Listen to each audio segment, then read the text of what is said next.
생생하게 상생하며 YTN 라디오 생생경제. 안녕하세요. YTN 라디오 생생경제 김혜민입니다. 대구 동충하초 사업설명회 자리에 있었던 5개 시도민 27명 가운데 26명이 코로나에 걸렸습니다.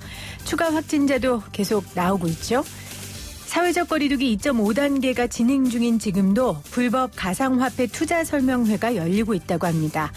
금융당국은 기존 불법 다단계와 방문 판매업자들이 가상통화 투자를 빙자해 원금 보장과 수익률을 부풀려 유사수신 사기를 벌이고 있다고 경고했는데요. 투자 설명회 참석자들에게 모집수당을 주면서 지인가입을 권유하거나 사업 초기 피해자들에게 약속한 수익을 지급하며 지인 추천을 유도하고 있다고 합니다. 불법이든 합법이든 지금 이 같은 각종 모임 안 됩니다. 지금은 가지고 있는 돈을 플러스 시키는 게 중요한 게 아니고요. 코로나19 확진자 수를 줄이는 게 중요합니다. 그렇지 않으면 가지고 있는 건강도 돈도 생활도 모두 마이너스가 될 수 있으니까요. 2020년 9월 4일 YTN 라디오 생생경제 지금 시작합니다.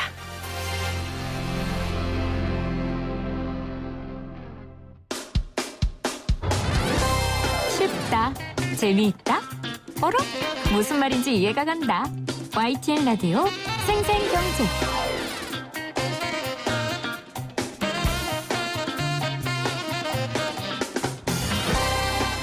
오늘 가장 뜨거운 경제 뉴스를 제일 생생하게 전해드리는 시간입니다. 이명박 정부 때는 녹색 성장 펀드가 있었고요. 박근혜 정부 때는 통일 펀드가 있었습니다. 그리고 문재인 정부에는 뉴딜 펀드가 있습니다. 이 펀드들이 뭐냐? 정부가 국책사업 분야로 밥상을 차려서 투자자들을 초대하는 겁니다. 그러니까 관제 펀드인데요. 요 며칠 핫한 이 뉴딜 펀드에 대해 알아보도록 하겠습니다. 전 국민경제자문회의 의원이자 현재 서스틴베스트의 대표인 류영재 대표 모셨습니다. 어서 오세요, 대표님. 예, 안녕하세요. 자, 생생경제 청취자 여러분들께 먼저 좀 인사 말씀해 주시겠어요? 예, 저는 사회 책임 투자라고도 하고요. 뭐 요즘에 ESG 투자라는 얘기를 많이 합니다만 그 자문회사를 하고 있고 또 저희가 의결권 분석도 해서 주주총회 시즌에 기관 투자자들에게 그 결과를 제공해주는 그런 역할도 하고 있습니다. 그런 회사를 경영하고 있는 대표를 맡고 있습니다. 반갑습니다. 한국 가버넌스 포럼인가요? 거기 회장으로도 지금 계시죠? 예, 맞습니다. 저희가 작년 12월 달에 기관 투자자들 또 변호사분들 또 기업 거버넌스에 관심이 있는 분들 한 60여 명이 모여서 작년 12월 달에 거버넌스 포럼을 저희가 창립을 했습니다. 네. 거기에 지금 회장을 맡고 있습니다. 그 대표님 SNS 가서 봤더니 한국 경제의 지속 가능한 발전을 꿈꾸며라고 써 있더라고요. 예. 네, 이게 대표님을 한 줄로 표현할 수 있는 문장인가요?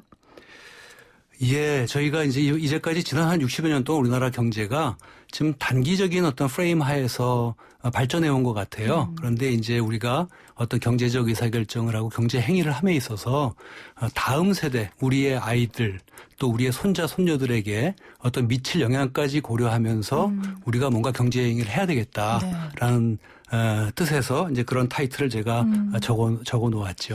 자, 이런 생각을 갖고 있는 경제 전문가가 판단하는 관제펀드, 종류인 이 뉴딜 펀드가 어떤 건지 한번 알아보도록 하겠습니다. 먼저 청취자분들을 위해서 사실은 이 펀드라는 것도 정확한 개념을 모르는 분들이 많은데 이걸 정부 주도로 정책형 펀드를 만들겠다고 하는 거예요. 이 정책 펀드의 개념을 좀 간단히 설명을 해 주세요, 대표님. 일단 먼저 펀드라는 걸 좀 간단히 소개를 좀 드릴게요. 뭐 상식적으로 다 알고 계시겠습니다만 펀드라는 것은 특정 어떤 목적이나 또 투자 대상을 동의해서 어떤 모인 자금들을 저희가 이른바 펀드 매니저라고 하죠. 즉 전문적인 어떤 전문적인 프로페셔널한 어떤 그 운용자가 그 자금을 대신 운영해서 그 성과를 되돌려주는 거를 펀드라고 말합니다. 네. 그런데 여기서 이제 정책형 펀드라는 것은 일반적으로 공공의 이익 측면에서 꼭 필요하지만 민간들이 나서기에는 뭔가 좀 이렇게 딱 그 매력적이지 않은 그런 분야. 그걸 저희가 전문적으로 이제 시장 실패가 존재하는 영역이라고 그러는데요. 그런 영역에 투자하기 위해서 만들어진 펀드를 말합니다. 이번 뉴딜 같은 경우에는 지난 7월 이미 그 정부에서 발표한 뉴딜 정책 내의 디지털 및 그린 관련 기업이나 프로젝트 등에 네. 투자하기 위한 목적으로 기획된 것이죠. 그러니까 운용자는 정부가 되는 거고요. 맞습니까? 책임자가 정부입니까? 정부가 이제 주관을 하는 것이고요. 네. 이제 운용자는 여러 자산운용사들이 뉴딜 그 프로젝트에 부합한 어떤 투자안을 만들어서 네. 정부에 제공을 하면 그걸 정부와 같이 커뮤니케이션 해가면서 이제 운영이 되겠죠. 그러니까 정확히 말하면 직접적인 운용자는 아마 민간 쪽이 되지 네. 않겠나 생각합니다. 그런데 이제 민간 펀드하고 다른 건 어쨌건 정부가 책임하에 책임이라고 하긴 그렇죠. 개인 투자자의 책임이겠지만 투자는 그래도 정부가 여기에 같이 디자인한다는 데에 이 펀드의 개념의 중요성이 있겠습니다. 예, 맞습니다. 그리고 말씀하신 것처럼 특정 목적이나 대상이 있는 게 펀드인데 그중에서 관제 펀드는 결국은 정부가 힘주는 분야의 기업들이 들어갈 수밖에 없겠다라는 생각이 드는데요. 이번에도 뉴딜 관련 기업들이죠? 예, 맞습니다. 이제 이미 좀 더 앞서서는 대통령께서 4월인가요? 그 뉴딜에 대한 어떤 그런 그 개괄적인 말씀을 하셨고 네. 또 지난 7월 달 정부에서 뉴딜 정책을 이미 발표한 바 있습니다. 그래서 이번 그 뉴딜 펀드 기획은 아마 AI라든가 뭐 언택트로 대표되는 디지털 관련된 분야라든가 아니면은 그 전기차라든가 뭐 재생에너지라든가 이런 쪽에 어떤 물 관련 토양 어떤 오염을 방지하는 어떤 테크놀로지라든가 네. 이른바 그린 분야 쪽으로 이렇게 투자가 되는 것이 되겠죠. 자, 뉴딜 펀드에 대해서 대표님께 간단하게 좀 배워봤고요. 그렇다면 왜 대표님께서는 이 뉴딜 펀드가 성공할 수 없다라고 이야기하셨는지에 대해서 제가 여쭤보도록 하겠습니다. 제가 먼저 결론을 얘기했는데 제가 너무 단언했습니까? 이렇게 말씀하신 건 아니었어요? 일단 뭐 제가 글을 쓰다 보니까 이렇게 뭐 단도직입적으로 네. 이렇게 단정적으로 쓴 것 같은데요. 네. 뭐 전혀 성공 가능성이 없다는 의미는 아니고요. 제 과거 경험을 볼 때 그 가능성이 좀 낮다라는 뜻이고요. 또 그런 어떤 과거의 어떤 실패 경험을 제가 제시해드림으로써 정책 그 결정론자들이 그런 거를 좀 뭔가 좀 보완할 수 네. 있도록 하기 위해서 제가 그렇게 좀 단정적으로 적은 것입니다. 알겠습니다. 근데 가능성이 낮다고 하는 건 그게 두 가지 이유가 있는데요. 첫 번째로 일단 뉴딜 관련 사업을 정의내리기는 어렵지만 앞서 말씀드렸던 것처럼 디지털 그린 바이오 관련 기업들을 뉴딜이라고 한다면 일반적으로 이런 기업 사업들은 투자 해임 기간이 다른 거에 비해 상대적으로 깁니다. 그렇겠죠. 예, 7년도 될 수 있고 10년도 될 수 있고 경우에 따라서는 20년도 될 수 있는 거죠. 그러니까 장기적인 투자와 안목이 필요한 산업 분야라는 그렇죠. 말씀이시죠. 예, 그런데 이제 관제 펀드는 특정 정권 집권 기간인 5년이라는 프레임 내에서 워킹을 하기 때문에 다음 정권에서 이를 계승해 주지 않으면 연속적인 자금 공급이 안 됩니다. 그렇게 되면은 성공 가능성이 낮다는 점이고요. 네. 두 번째로는 이미 뉴딜에서 보듯이 지난 7월 정부가 이번 뉴딜 정책을 발표하면서부터 이미 시장에서는 뉴딜 관련 주식으로의 선침해가 이미 이루어졌고 또 상대적으로 과도한 자금의 쏠림 현상이 그 네. 부분으로 일어난 건 사실입니다. 그러다 보니까 가격이 많이 올랐죠. 그런데 정책펀드는 이보다 후행적으로 이미 어느 정도 올라있는 자산에 투자하게 되는 것이므로 출발부터 높은 가격을 주고 들어간다면 네. 펀드의 성공 가능성 그만큼 낮아지는 것이라고 볼 수 있습니다. 제가 오늘 여쭤볼 내용을 요약해서 지금 다 말씀해 주셔서 대표님이 제가 하나하나 조금 자세하게 여쭤볼게요. 아까 전에 이게 꼭 실패한다기보다는 과거의 경험상 이런 관제펀드가 성공하기가 어렵다라는 이야기를 하고 싶었다 하셨어요. 과거 이명박 정부의 녹색성장펀드, 박근혜 정부의 통일펀드 다 실패했습니까?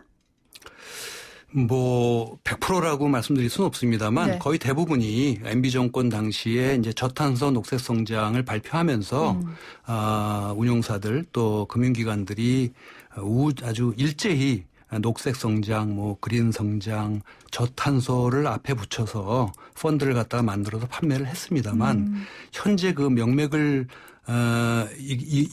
명맥이 이어져 내려오는 그런 펀드들은 사실 거의 없습니다. 그리고 대부분 짜투리 펀드로 이렇게 전락을 했습니다. 또 박근혜 정권 당시에 통일펀드 역시 개성공단이 문을 닫고 남북 관계가 얼어붙었고 지금도 그거를 지금 개선을 못하고 있잖아요. 네. 그렇기 때문에 거의 유명무실해져 있다 이렇게 볼 수 있습니다. 그 녹색 성장 펀드 같은 경우는 이름만 들었을 땐 지금의 뉴딜 펀드하고 좀 그린 펀드 그거하고 좀 비슷하다는 생각이 드는데 MB 때는 좀 너무 이른 시기였고 지금은 사실 이런 그린 정책 뭐 이런 부분이 시대적 요구도 크고 어느 정도 산업 기반도 돼 있기 때문에 성공 가능성이 MB 때보다는 좀 높지 않을까요? 예, 뭐 MB 정부 당시보다는 국민적 공감대라든가 네. 뭐 어떤 소셜 컨센서스 같은 것들이 많이 형성되어 있는 건 사실이고요. 또 이것이 우리나라뿐만이 아니라 지금 전 세계적으로 그린이라는 것은 하나의 세계적인 트렌드일 정도로 네네. 그렇게 확대되어 있는 것은 사실입니다. 그렇지만 저는 이제 환경 쪽 이쪽 분야를 지난 한 15년 동안 쭉 지켜본 제 경험으로 보면 우리나라는 선진국 수준과 비교해 보면 아직도 여전히 큰 격차가 있다고 저는 생각합니다. 지금 사실 유럽 같은 데서는 클라이밋 체인지라는 말을 안 씁니다. 클라이밋 크라이시스라는 말을 쓸 정도로 굉장히 그분들이 유럽에 있는 사람들은 이걸 피부로 느끼고 있고 또 관련된 그린 파이낸스라든가 그린 섹터들이 굉장히 발전해 있는 것이죠. 그런데 아직 우리나라는 이 그린이라고 얘기를 하면 기업에서도 그린 워싱을 한다 그러는데 그린 워싱이라는 건 뭐냐면 그린 기업인 것처럼 화장을 하는 것, 네. 그러니까 분식을 하는 것. 보통 우리가 분식 회계를 얘기를 하는데 그런 분식하는 기업도 상당히 많고요.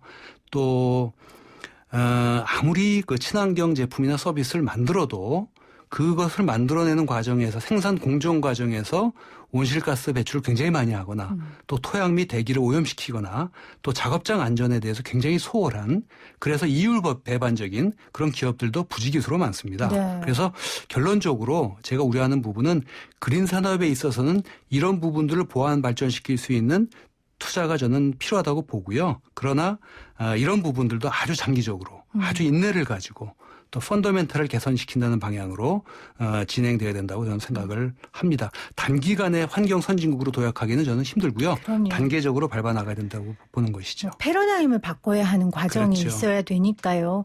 대표님이 쓰신 글에 투자 프로젝트, 투자 대상 기업 투자자 자산군이 먼저 있어야 된다고 쓰셨는데 제가 그 말을 앞에 말하고 좀 연관해서 이렇게 이해를 해도 되겠습니까? 그러니까 아직 환경이나 그린 분야는 여전히 산업으로 돼서 수익을 얻는 사업 모델이 되기까지는 아직 멀었다. 그 담론만으로 펀드를 조성해서 나가기에는 아직 시기상조다. 맞습니까? 예, 그렇죠. 일단은 지금 산업이나 어떤 자산군이나 어떤 기업이나 이런 것들이 어느 정도 그 생태계가 만들어져 있고 토양이 만들어져 있을 때 거기에 이제 자금이 한 발 앞서서 들어가는 네. 한 발 내지는 반발 앞서서 들어가는 것이 저는 바람직하다고 보는데 일시적으로 이렇게 어떤 그 딱지를 달고 이것은 그림에만 투자한다든가 이거는 디지털에만 들어간다라든가 이렇게 해서 자금이 일시적으로 조성이 돼서 들어가게 되면 네. 반드시 버블을 조성하게 되고요.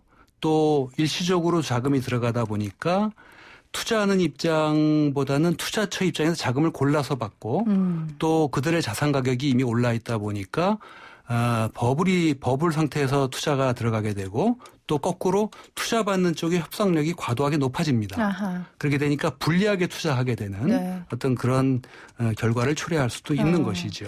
그러니까 시장의 요구와 잠재적인 수요에 상응하는 그런 투자들이 이루어져야 되는데 정부가 그냥 콕콕 집은 특정 시점에 특정 목표에 맞춰서 과도하게 자금을 공급하면 버블도 조성하게 되고 결국 피해는 투자자들이 볼 수 있다라는 그렇죠. 말씀이세요. 예, 네. 맞습니다. 그런데 이미 이 뉴딜이라는 단어를 워낙 많이 이제 들었고 주식시장에서도 뉴딜 관련 기업들은 핫하잖아요. 이거를 대표님은 여기에서 더 나가면 버블이 될 수 있다 이렇게 보시는 거예요? 그러니까 이제 이미 그 뉴딜 산업이라고 하는 뭐 디지털이라든가 언택트라든가 바이오라든가 그린이라든가 이것은 이미 전 세계적으로 각광받고 있고 그렇죠. 정부가 굳이 나서지 않아도 이미 일반 투자자들도 벌써 그렇죠. 뭐 1, 2년 전부터 벌써 투자에 나섰고 또 투자자금 대기자금도 굉장히 풍부한 상황인데 왜 정부까지 나서서 그런 분야의 어떤 불쏘시개 역할을 할 수 있다. 정부까지 나서서 왜 또 그런 투자를 해야 되느냐라는 것은 좀 생각해 볼 문제다라는 그런 것이죠. 그래서 저는 기본적으로 그렇다고 해서 정책펀드가 불필요하다는 것은 절대로 아니고요. 정책펀드는 재정이나 정책펀드는 마중물 투자, 인내 투자, 동행 투자를 한다는 측면에서 그 새로운 산업을 일으키는데 굉장히 중요한 역할을 합니다. 그런데 정책펀드는 투자 대상이 되는 프로젝트에 기본적으로 경제학에서 말하는 외부 효과, 또 부정적 외부 효과도 있을 것이고 긍정적 외부 효과도 있습니다만 네. 혹은 시장 실패가 일어나는 영역, 즉 사업성은 떨어지지만 공익에 부합하고 우리가 꼭 해야 되는 장기적으로 성공했을 경우에 산업의 기초 토양이 되는 분야를 발굴해서 길게 보고 투자한다는 면에서는 정책 펀드의 어떤 그런 긍정적 측면이 존재한다 이렇게 보겠죠. 우리 주식 투자에 있어서도 단타 말고 가치 투자라는 얘기 많이 하잖아요, 대표님. 그러니까 예. 좀 이 관제 펀드는 그런 식의 투자가 이루어져야 된다라는 말씀이신 거죠. 그렇죠. 그러니까 이제 일반 민간 펀드는 주로 시장 동향에 따라서 그 흐름을 타는 매매를 하고 투자를 하게 되어 있죠. 네네. 단기적인 어떤 쇼텀으로. 그렇지만 이런 정책 펀드는 그것과 무관하게 오히려 남들이 버릴 때 남들이 무관심한 분야 또 소외되어 있는 분야를 발굴해서 거기에 돈을 넣어주는 거죠. 그리고 길게 기다리는 투자 그런 투자를 해야 된다는 의미입니다. 근데 사실은 이 뉴딜 펀드가 나오게 된 배경도 이 넘치는 자금들 때문 아니겠습니까? 그래서 정부에서도 이 유동성 자금들을 가지고 올 수 있는 부분이 될 것이다라고까지 얘기하고 있고, 근데 결국은 수익률이 좋아야 사람들의 자금이 몰릴 텐데 수익률은 어떻게 보세요? 이 정부에서는 1.5% 이상 될 것이다, 국고채보다는 이렇게 얘기하고 있거든요. 예, 일단은 뭐 수익률 말씀드리기 전에 어쨌든 이번 펀드의 목적 중에 하나가 이제 부동산으로 쏠리는 자금들 또 장기 자금은 우리나라는 부동산에 가 있습니다. 네. 단기 자금만 들락날락 주식시장으로 왔다 갔다 하다 보니까 이른바 박스피라는 얘기를 듣죠. 그래서 장기 자금이 주식시장으로 돌아오게 하려면 그러니까 즉 미국의 그 다우가 1982년도 2100포인트가 뭐 401k 자금이 꾸준히 들어오면서 네. 29,000포까지 갔다가 지금 움직이고 있는 거 아닙니까? 40년 가까이 꾸준히 우상향을 기록하고 있죠. 그렇게 가려면 저는 두 가지가 중요한데 첫 번째로는 우리나라의 지배구조를 개선해야 됩니다. 제가 한 캐나다의 연기금을 운영하는 분이 한국 분이세요. 대표분이 아시아 대표분이 이분한테 이 펀드가 지난 12년 동안 연평균 수익률이 12%입니다. 그래서 고수익을 낼 수 있었던 비결을 물어봤더니 한국 기업에 투자하지 않았기 때문에 아하. 자기가 수익을 높일 수 있었다. 네. 그래서 제가 아니 우리나라는 이제 스튜어십 코드도 도입을 해서 지배구조도 개선이 되고 뭐 많이 여러 가지 또 코리아 디스카운트 때문에 싸지 않느냐. 사보십시오라고 말씀드렸더니 그렇게 자기가 순진하지 않기 때문에 자기가 이 자리까지 올 수 있었다. 한국의 그 대주주들은 뗐다 붙였다 하고 그러면서 자사주의 의결권이 부활이 되고 그러면서 자연스럽게 지분율이 올라가고 그만큼 일반 주주들의 지분율은 앉아서 손해보는 상황에서 누가 한국 시장에 투자하겠습니까? 이게 거버넌스의 문제고요. 네. 그다음에 자본시장이 여러 가지 후진적인 제도 예컨대 시세조정에 대해서 우리나라만큼 관대한 나라가 전 없는 것 같습니다. 그래서 시세조정 등의 혐의에 대해서는 진짜 무관용 일벌백계 하는 그런 제도를 만들고 또 공매도 기능의 어떤 선진화까지 해서 자본시장의 제도를 개선해야 유동성이 일시적으로 들어갔다 나가는 것이 아니라 네. 꾸준히 들어와서 장기 자금으로 들어올 수 있다라고 저는 보는 거고요. 수익률 측면에서는 예단하기 어렵습니다. 왜냐하면 이것이 사실 뉴딜 펀드를 보게 되면 크게 세 가지거든요. 정책 펀드도 있고 인프라 펀드도 있고 또 민간 펀드를 유도하는데 이게 여러 가지 자산군에 다 들어갈 수 있습니다. 네. 근데 자산군에 따라서 이른바 리스크 리턴 프로파일이 다 달라요. 리스크 리턴 프로파일에 따라서 주식은 좀 하이 리스크일 거고 채권은 좀 로우 리스크이지만 로우 리턴일 것이고 또 대체도 부동산이나 인프라나 뭐 또 PF나 벤처 캐피탈이나 다 리스크 리턴 프로파일이 다르기 때문에 네. 또 그거에 따라서 수익률이 다르고 또 만기 구조에 따라서 뭐 장기로 가면 또 유동성 프리미엄을 향유할 수 있으니까 좀 높을 거고 그래서 일률적으로 수익률이 어느 정도 될 거냐라고 말씀드리기는 좀 어렵습니다. 네. 지금 사실은 우리 대표님이 궁극적으로 하시고 싶으신 말씀을 하신 거예요. 그러니까 유동성 자금 해결을 위해서라면 관제 펀드로 해결되는 게 아니라 지배구조로 개선하고 그리고 여러 가지 후진적인 제도로 개선하는 게 맞다라는 말씀을 하신 거고 수익률 부분은 당연히 알 수 없겠죠. 이거 뭐 개인 투자는 모두가 개인의 몫이니까요. 그런데 이제 아무래도 개인 투자자들 입장에서는 정부가 이렇게 한다고 하니까 수익률은 좀 낮아도 안전하지 않을까라는 생각들을 할 수 있지 않겠습니까? 그리고 지금 정부 입장에서는 후순위 출자에 먼저 위험을 떠안는 구조다라고 하던데 이게 무슨 말인지를 제가 잘 모르겠더라고요. 예, 후순위 투자라는 건 이제 정책형 뉴딜 펀드에 해당되는 경우인데요. 정부가 평균 35% 정도를 후순위 출자를 한다고 말을 한 거죠. 근데 이 말은 재정이나 정책금융에서 35만 원을 내고 또 민간이 65만 원을 대서 펀드 100만 원을 조성했다고 했을 네. 때 만일 해지 시점에서 펀드의 가치가 65만 원이면 정부가 35만 원을 먼저 떼끼고 손해를 보고 나머지 민간의 원금은 보호해 준다라는 뜻입니다. 그렇지만 해지 시에 펀드의 가치가 65만 원이 안 될 경우에는 그만큼 민간 투자자도 원금 손실 부담을 할 수 있다. 네. 원금 손실을 볼 수 있다. 뭐 이런 의미죠. 그렇군요. 그래서 정부가 개인 투자 손실을 그래도 세금으로 메꾸겠다는 거 아니냐라는 비판도 하거든요. 이런 비판은 맞습니까?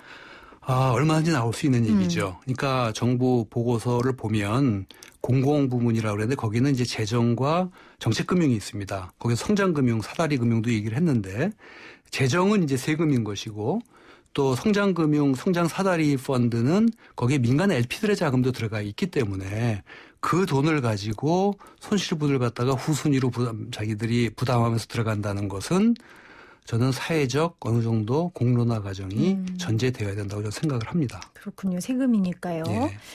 또 하나 제가 걱정되는 건 정부가 뉴딜 펀드를 통해 재정을 투입하는 건 정말 공적 명분이 있는 사업이나 프로젝트에 돈을 써야 하는데 그리고 이제 기업들을 선별할 거 아닙니까? 근데 이게 굉장히 공정성과 객관성을 띄어야 될 것 같은데 이 부분을 어떻게 담보할 것인지 좀 걱정돼요.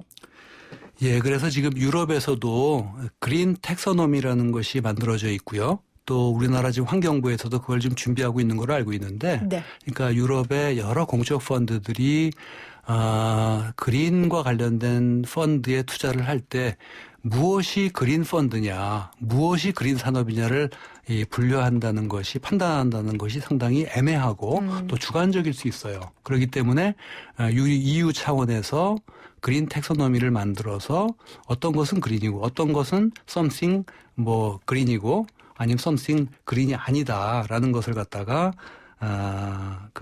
얘기를 해주고 있고요. 네. 판별할 수 있게 해주고 있고 그래서 이런 게 저는 필요하다고 봅니다. 그래서 뉴딜 텍소노미가 필요하다고 보고요. 또 두 번째로는 이것을 또 판단할 수 있는 독립적이고 전문적이고 또 공정하게 심사할 수 있는 어떤 기능, 어떤 위원회나 어떤 그런 역할을 하는 그런 어떤 그 기구가 저는 필요하지 않나 이렇게 생각을 합니다. 알겠습니다. 뉴딜 펀드에 대한 여러 가지 조언 그리고 걱정하시는 점의 우려에 대한 이야기까지 오늘 류영재 시스템베스트 대표이사와 함께 나눠봤습니다. 대표님 오늘 고맙습니다. 예, 감사합니다.